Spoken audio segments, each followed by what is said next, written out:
The History Hound Dog presents 9 Hours Before Death. Created by Subversive Thinking Productions.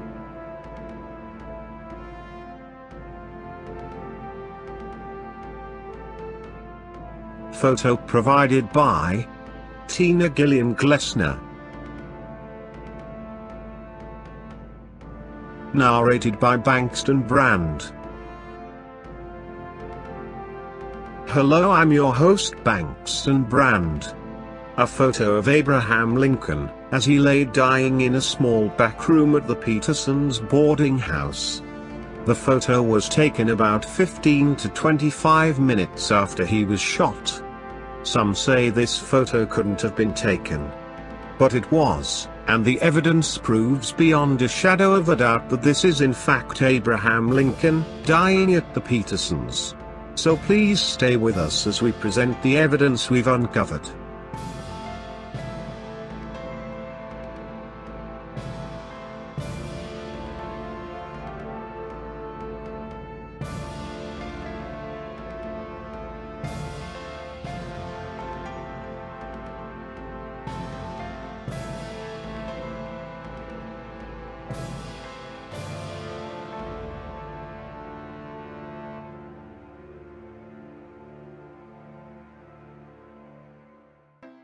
The night Lincoln was shot, there were two brothers staying at the boarding house.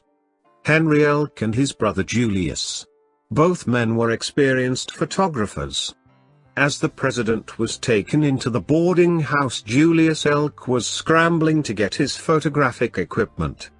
The glass plate negative that was used was most likely already prepared much earlier and on standby in case there was something interesting to photograph.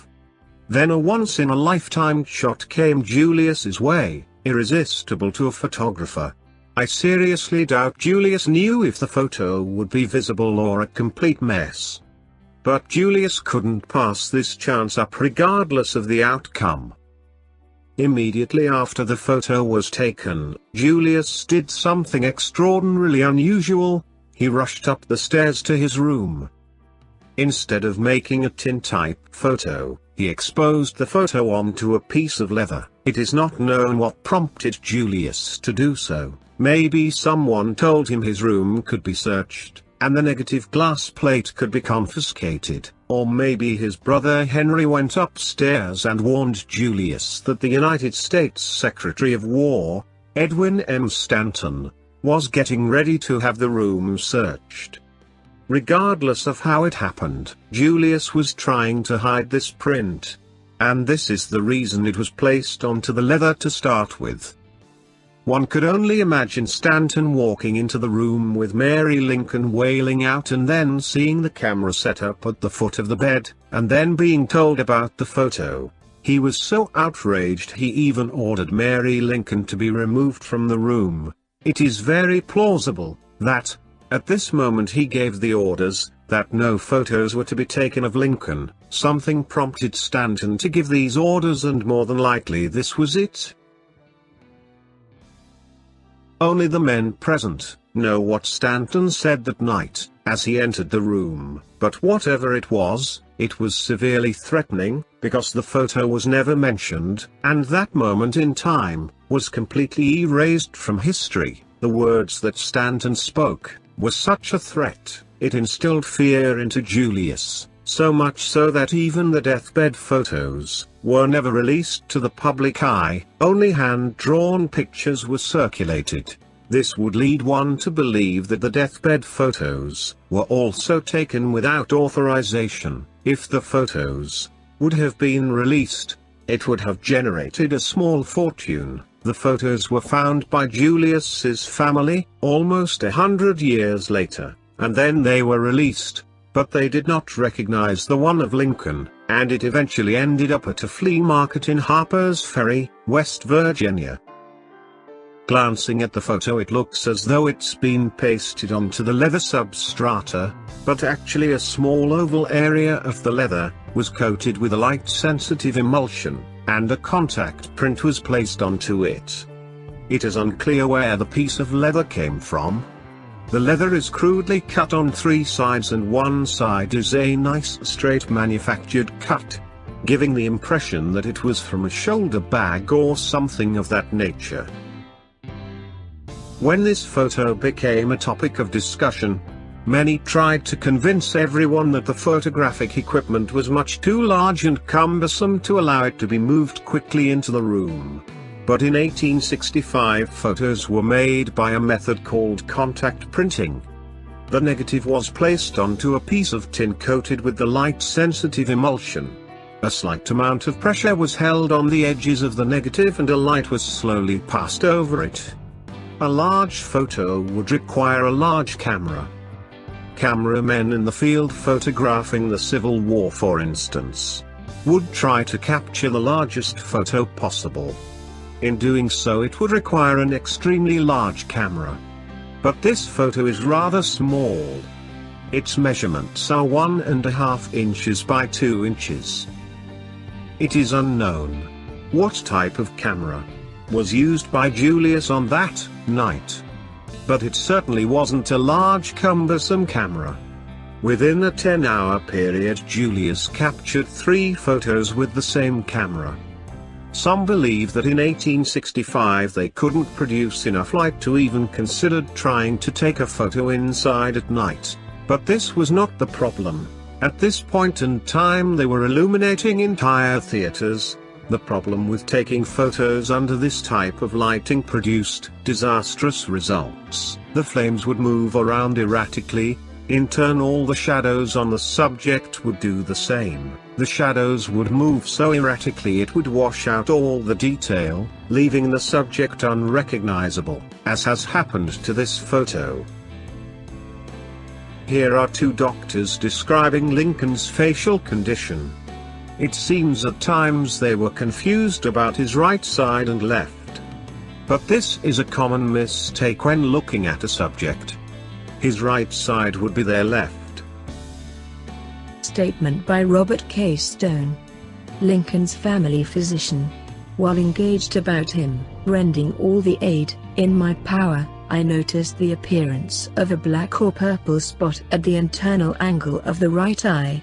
This, occupying the position of the circle of ophthalmic sinus, gradually increased in size, invading the whole orbital periphery until the right eye was surrounded by a zone of the most intense ecchymosis.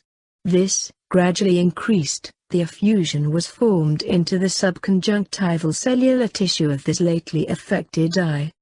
The ball of the eye became prominent by slow degrees until the zone around the eye orbit was complete, and then the protrusion reached its greatest point, until the ball seemed to protrude 1 inch at least from its socket. After a short time, when the intensity of the left orbital ecchymosis had reached its intensity, we noticed that the left pupil began to quite slowly dilate, until the dilation of both pupils was equal. Dr. Taft. The left upper eyelid was swollen and dark from effused blood. This was observed a few minutes after his removal from the theater. About 30 minutes after he was placed upon the bed, discoloration from effusion began in the internal canthus of the right eye, which became rapidly discolored and swollen, with great protrusion of the eye. About 11:30 p.m., twitching of the facial muscles of the left side set in and continued some 15 or 20 minutes, and the mouth was drawn slightly to the same side. Now moving on. Another thing that was never mentioned was Lincoln's bloody nose. It is very difficult to see by just glancing at the photo. But once it is seen, it is easily spotted thereafter. Looking at the left-hand glove in the photo, it doesn't look like much. But this was an important discovery. The glove has a wrinkle that has cast a shadow resembling the number 7. The same wrinkle is found on the actual left-hand glove that Lincoln was wearing the night he was shot. It's residing at the museum. Is this a coincidence? It's highly unlikely. This is a watch and fob believed to be worn by Lincoln the night he was assassinated. But until now there was no evidence to verify this claim. Why the fob was positioned like this is unknown. Maybe to let everyone know that this was Lincoln. But due to blur in the photo it became a major task identifying it from the things that surround it. The blurring in the photo has caused the L to bleed together. But the A is perfectly visible. And in light of all the other evidence, it's very clear that this is the fob of Abraham Lincoln. Lincoln had 2 moles above his left eye. These moles appeared in a number of the photos taken of him. The 2 moles are also present in this photo. Another thing that has been asked numerous times. Where is all the blood? Here are a few of the blood spots encircled on the pillow. The reason the pillow isn't a total mess is his head had just been placed onto the pillow. Some try to compare the pillow in this photo with the bloody pillow in the deathbed photos. But this photo was taken about 8.5 hours before the deathbed photos were. This photo of Lincoln has 2 prominent blood spots on it. These 2 spots are also on the actual pillow that was under Lincoln's head throughout the night. The 2 spots on the actual pillow were aligned with the 2 blood spots in the Lincoln photo. As the actual pillow was faded in and out on the death photo, it was noted that the pillow proportioned out perfectly in height and width. This is not the only indicator that this was the pillow under Lincoln's head, but it is the only pillow that was on the deathbed completely saturated by water. The area where Lincoln's head can be seen on the pillow would have had a large blood stain on it. But the water has washed it to one side. Why these few blood spots remained is unknown. But it was a lucky thing that they did. All the pillows and pillowcases do not show this type of extreme saturation. But there is a very plausible explanation as to how it became saturated. Fred Petersen found his father sound asleep in his tailor shop. Soon they were heading home on the wet clay streets, a cold mist enveloping them as they walked. By the time they returned, Secretary of War Edwin M. Stanton had thrown open the death room windows to let in some fresh air. The president's face was cold as stone, and the blackness had spread beyond the eyes to the forehead. That wasn't what threw William Petersen off, though when Petersen's eyes fell on the stinking piles of bloody bandages and leaking mustard plaster, he became unplugged. The heaps of medical refuse loomed large in the narrow hallway. The boarding house owner stormed into the death room and rudely grabbed the stained top pillow out from under the dead president's head, terrifying the Ulke brothers. Raising the thick window blinds, he tossed the pillow, possibly still wet with Mr. Lincoln's blood, out onto the fieldstone courtyard 2 stories below. As soon as he came to his senses, Petersen loudly explained that his house was a mess, full of mud and unwashed basins. Is this story true? Or was it beefed up a bit, so to speak?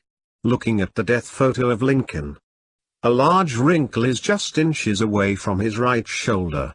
It is standing straight up. This same wrinkle is on the pillow in the deathbed photo. It has fallen over as Lincoln's head was removed from it. This indicates that this exact pillow was under Lincoln's head throughout the night. This also indicates that the pillow wasn't pulled from under Lincoln's head as the story says, simply by the fact it is still on the bed as Julius took these photos and Lincoln is nowhere in sight. The story did say it was drizzling rain outside, and it is obvious the pillow was thrown out the window. But this was after Julius had taken the second deathbed photo. Another thing it lets us know is that Julius and his brother Henry were still in the room when William Petersen returned home and entered the room. There was a guard placed at the front door to keep people out. But the guard was unaware that Julius was in the room taking photographs because they were already in the house.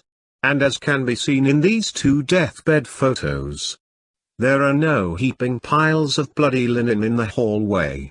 And Stanton is nowhere to be seen.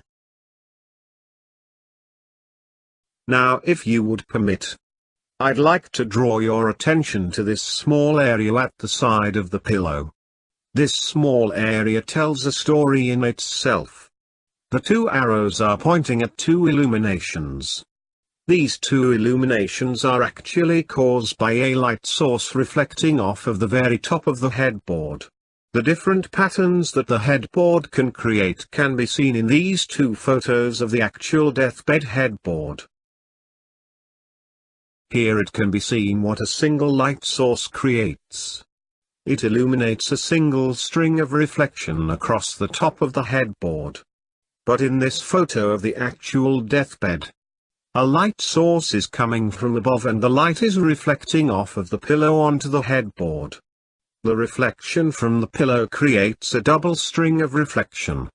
In the death photo of Lincoln, it shows a double illuminated reflection. And this indicates that there was a light source from above and below. Here a cutout from the actual deathbed has been pasted onto the Lincoln photo. And this is positively what made this image in the photo of Lincoln. In this photo, a white semicircle has been added to the area of interest. This area contains a light circle. This light circle was created by someone holding a coal oil lamp near Lincoln's face. This was done so they could illuminate the right side of his face. There was no need to hold a lamp on the left side because there was a natural gas lamp mounted on the wall that was producing a substantial amount of light on that side.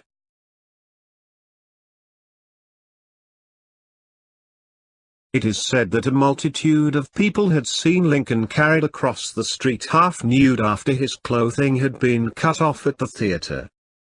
But looking at Lincoln's clothing, they are not cut. They are intact with no signs of being cut. Still there are reports of the clothing being cut off. So why are there so many eyewitnesses that said they saw Lincoln without his clothing? As they were cutting through Lincoln's bow tie, his removable collar fell off. Then they ripped the front of his shirt open. Someone shouted to cutting his clothing off. And this rumor spread like wildfire out into the streets. How it came to the point of his frock coat and vest being cut off is unknown.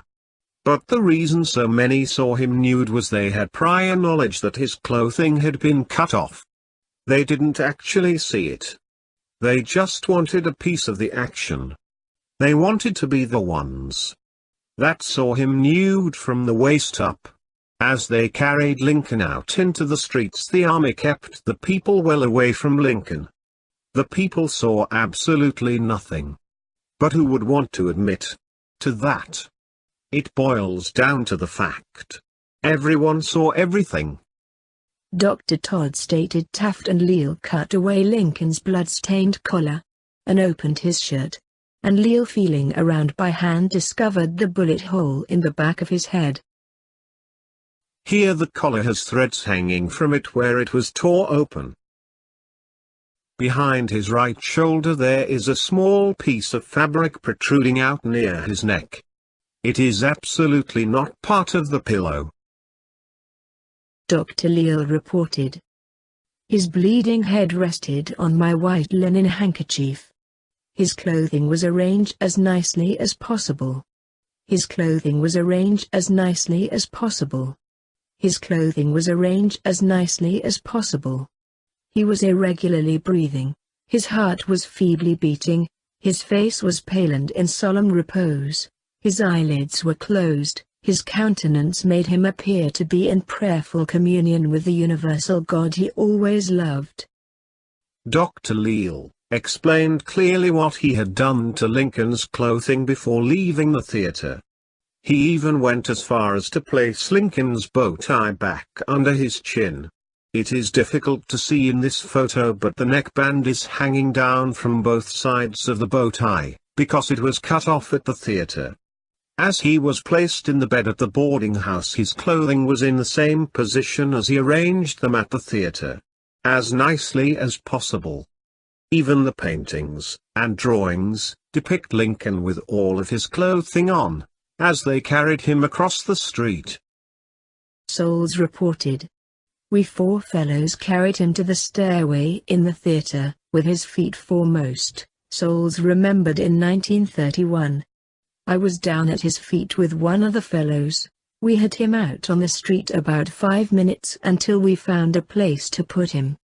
There was a boarding house across the street, run by a William Petersen. As word spread through the neighborhood of the president's shooting, a tenant of the boarding house came outside, holding a lantern. "Bring him in here. Bring him in here." Lincoln felt limp, as if all the fight had gone out of him, Souls remembered. Guards cleared the aisles and we walked to the door, and then directly across the street, the 6 of us carrying him as gently as we could. At the doctor's orders, Soul and his companions lifted the president, who had been laying out on the floor, while Leal examined him, and began carrying Lincoln out of the box. Souls said that he and another soldier held Lincoln down at his feet, while 2 other men held him at his head. As they neared a staircase leading out of the theater, Souls said, 2 other soldiers held the president's sagging torso, in an effort to steady his body. Once outside, Souls said the group carrying Lincoln paused at the curb for about 5 minutes, while soldiers cleared a path, and they could find a place to take the president.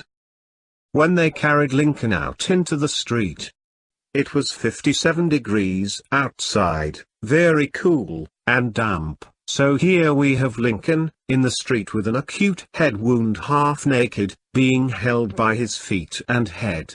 It seems the ride to the White House would have been less evasive than what he was put through. How did they carry Lincoln across the street? There are a few eyewitnesses that said they used an improvised stretcher to carry him. Some said it was a board of some sort. But one of the soldiers that carried him said as they came out of the theater, 2 other soldiers helped support his sagging torso. If it was a board, his torso never would have sagged. So what did they use as a makeshift stretcher? This newspaper article says that this shawl was involved somehow that night. It is very plausible. It was used as the makeshift stretcher. The soldier did say his torso was sagging. And this would make perfectly good sense. It would have allowed 2 men at his feet and 2 at his head or shoulder area. Dr. Leal said he supported the head shawl that covered the dead president. Still stained with Lincoln's blood, the wrap is a striking reminder of the tragic night of April 14, 1865, when the president was fatally wounded by John Wilkes Booth, an actor in Ford's Theater, Washington. The shawl covered him when he died in the home of William Petersen, a tailor, across the street. Mrs. Haar is related to Alexander Williamson, who was tutor for Lincoln's son Tad. Williamson's mother presented it to the president, and the family still treasures the letters of thanks. Mrs. Betty Perrin displaying the shawl, worn by Lincoln the night of his assassination. The dark spot to the right of her brooch is a blood stain. Another thing that must be taken into consideration, if they would have used a board, it would have been very easy for Lincoln to roll off. By using the shawl it would have cradled him. And it would have allowed his torso to sag, as described by the soldier, named Souls, that helped carry him. Carrying Lincoln across the street was not the last time they used the shawl. When the soldiers removed Lincoln's body from the Petersens, they wrapped his body in the shawl and a blanket, before placing his body in the pine box. It's also believed that the pillow that was under his shoulders was placed in the box to rest his head upon, simply for the fact it's not seen in the deathbed photo. When Lincoln was carried out into the street, Henry Safford stood in the door of the Petersen house, holding a candle, and shouted, "Bring him in here." And he was there, as Lincoln died. He explained exactly what was done with Lincoln's body in preparation for removal from the Petersens. Henry S. Safford's reminiscence. The body was wrapped in a shawl and blanket, and deposited in a box. The shawl can't be seen in this photo due to the conditions it was taken under. But the shawl is wrapped around the president, very little of his suit can be seen. This is because the shawl is covering most of it, except for a small portion.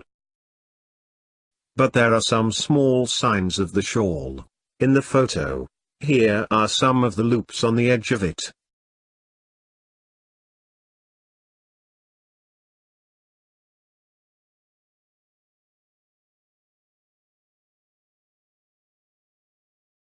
Some of the questions that have arose when the photo first came into the public eye. One that comes to mind is, what did they do, build a scaffold over the bed, to get this straight down shot of Lincoln? But looking at the photo with the headboard pasted into it, it is very clear that it wasn't an overhead shot, it was absolutely taken from the foot of the bed. Another question is, where are the whiskers on the side of his face? It is a known fact that the last photos taken of Lincoln, his beard was shaved down to a goatee. It was noted that after his death someone shaved his beard down to a small goatee, but this was because after one dies the body loses moisture and the pores shrink. In turn it causes stubble to appear as growth, and must be shaved, or the corpse would have stubble. And they did not want that on the president as he was viewed by the masses. In light of all the evidence, it is obvious that this is a photo of Abraham Lincoln, dying at the Petersen house. Many more discoveries have been made pertaining to the night he was shot. If there is enough likes added, there will be a second video made explaining more. If not, I guess this will be the end. All of this has been collected from years of hard work. It wasn't just a spur-of-the-moment video. Even with all the evidence that has been presented, there are a few individuals following the photo around on the internet criticizing its authenticity, and I'm sure they will appear here below in the comments. All that we ask for is an honest judgment on the photo, nothing more, and thanks to each and every one for watching regardless of your decision.